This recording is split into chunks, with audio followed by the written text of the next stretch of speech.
We are going to go over your warm-up analytics and actually understand what these data metrics mean to you. If you have not turned on your warm-ups, you're not going to see this, so please go ahead and turn off your warm-ups. There's another video to show you how you can do that over here. Now, what this is representing is key points that will help you identify the overall health of your particular mailbox with respect to the warm-ups that have been sent out.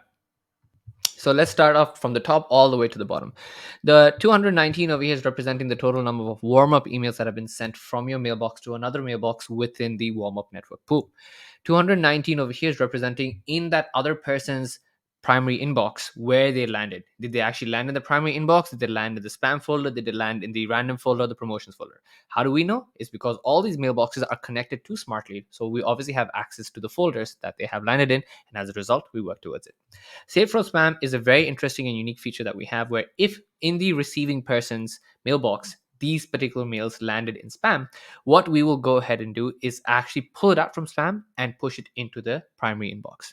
Now, emails received is representing the number of emails that have received to you. So just like how you have gone ahead and sent an email to someone else and they have received your email, similarly, so other people will send an email to you and you reply back to them, right?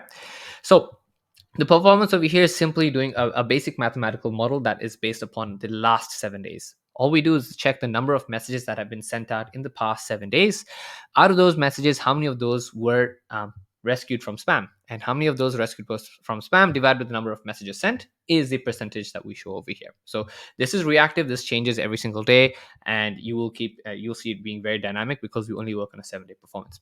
If you've just gone ahead and kicked off your campaign, you'll see this advanced status as showing as a progress bar. This is simple maths, right? The basis of how we assume that your mailbox is ready for sending messages is to assume that if you connected it for the first time into a warm-up pool, plus 14 days of that is where we give you as a general note to go ahead and send out messages in the actual campaign.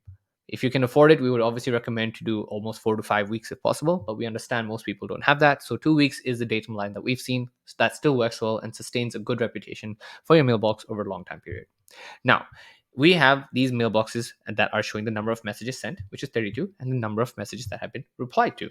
So if you see this over here, if that math is trying to work out, this 29 over here, so let's just take this 32, right? Out of these 32 messages sent, some of them were replied. Some of these 32 were part of these 19. Some of these 32 will be part of this 19. Some of these 32 will be part of this 15. The goal, as explained in the previous videos, if you can check out, will explain that of the total messages sent, some of them are replied to immediately, some of them are replied to after a few hours, and some of them are replied to in a random amount of days. That's the safe threshold.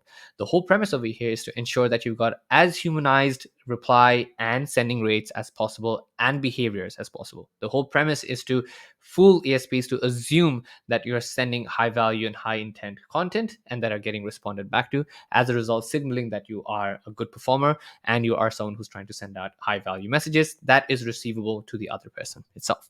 So hopefully that piece of the puzzle makes sense over here. And you can see that there's a note saying that there's auto adjust turned on, which is again explained in another video, in the analytics video, that will break down exactly what that means, which is this little message over here at the bottom. All right, I hope you enjoyed this. We'll go through another ton of videos that will help you understand how to go ahead and send out outbound messages using mailboxes that will ensure you've got the best possible chance of landing in the lead's primary inbox and ensure that you capture their attention with that beautiful message, that high value offer that you have to do. I'll see you in other videos. Thank you, and chat soon.